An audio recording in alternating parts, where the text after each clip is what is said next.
Did you know it's possible to keep information about contacts related to your customers? Not just your customers, by the way. Linked to vendors, linked to bank accounts. You can even keep track of employees in here.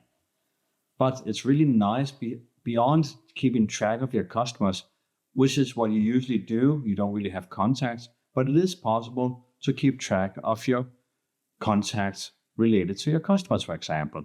Let's try and have a look. In Business Central, I'm just going to pick one of our customers in here, our Walmart in Tampa. And down on the first page, you can see an address and contact. There's a contact section.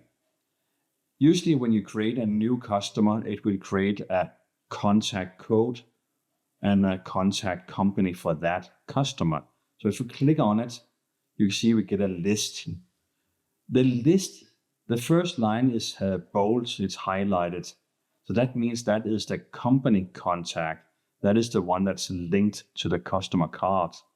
Now, within our Walmart Tampa division, if you will, we could have different people responsible for different areas. So that is what you see on the lines just below it. They have their own unique ID, 34, 32, 31, and so on. But they all represent a person working for Walmart in Tampa. So I could actually use one of those I have as a contact person directly linked to my customer card. Now, that person could be responsible for accounting at Walmart in Tampa. It could be someone else.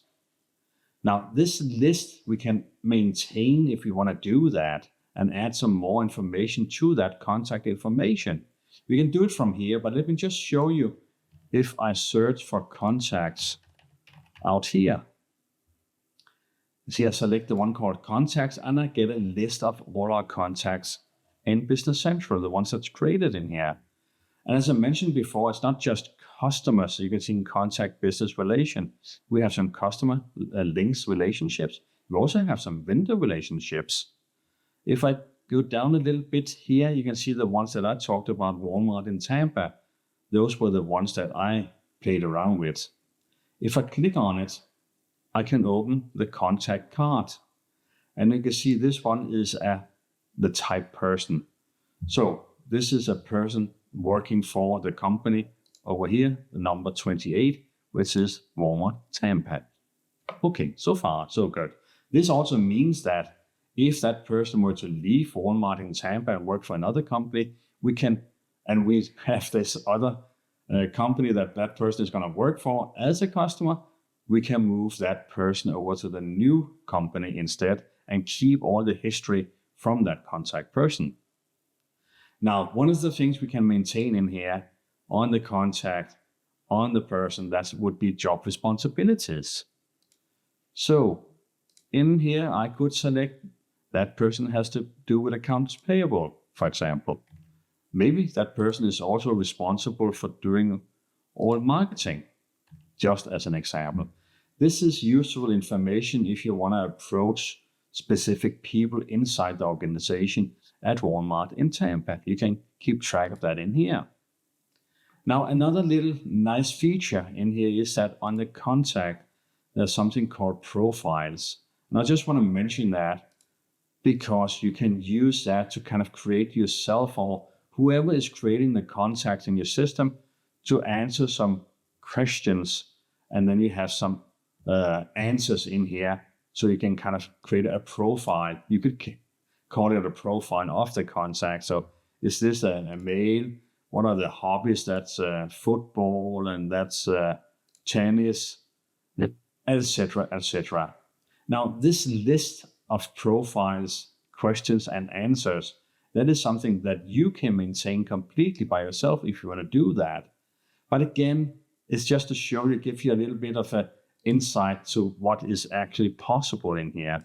So if I just want to show you down here, you see those profile questions and answers that I showed you just before shows up down here in profile questionnaires. So it's easy to see which areas I want to investigate further. It is possible to use that. Now, all of this information can be extracted and filtered in a lot of different ways, so you can use it for other purposes if you want to do that. But this was kind of to give you a a feel for what is possible using contacts in the system. And as I mentioned, it's not just for customers, it's for vendors, for bank accounts, and for customers, of course, as well. I hope that gave you some insight as to what is possible with contacts. Probably going to make a new video later on that dives a little bit more into the details and gives some more details to those specific setups. But hope you enjoyed the video, and feel free to make any comments. Hope to see you soon. Bye-bye.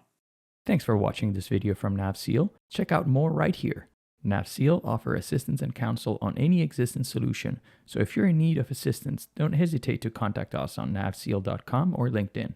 Consider leaving a like and subscribe for more tips, news, and guides to anything Microsoft Dynamics 365 Business Central.